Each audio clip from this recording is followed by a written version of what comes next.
সে জানো রাস্তা শেষ হয়ে গেল, আমার মাইনে চালু করো। হ্যাঁ রে করবো, ওটাই ভাবছিলাম। তোর সাথে সুরাজেরও করবো। চল তাহলে সুরাজকে সারপ্রাইজ দিয়ে আসি, চলো।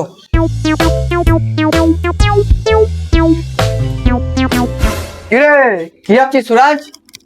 ওই কিছু ভাবছি না স্যার, আমি না কিছু একটা ভাবছিস মনে হচ্ছে। এটাই আমি ভাবছিলাম যে কোন একটা বড় লোক রাস্তা দিয়ে একা যাবে আর তার অ্যাক্সিডেন্ট হয়ে যাবে, আর ওখানে কেউ থাকবে না, শুধু আমি থাকবো। আর তার মানে বাড়ির কেউ থাকবে না, কোনো ছেলে বলো মেয়ে বলো কেউ থাকবে না, ও একা। আর আমি সেই মুহূর্তে গিয়ে ওকে বাঁচাবো, আর সেই খুশিতে ওর সম্পত্তি গুলো সব আমার নামে করে দেবে। বুদ্ধি ভাই, ছেঁড়া কাতায় শুয়ে বলো স্বর্ণ জায়গা মরাচ্ছ। আরে এটা স্বপ্ন না, এটা যদি সত্যি হয়ে যায় তাই আমি ধীরে ধীরে বড় লোক হয়ে যাবো না। সুধীর ভাই, আমরা ভেবেছিলাম তোর মাইনে চালু করব, তোর যা ভাবনা চিন্তা, তোর মাইনে চালু করা যাবে না।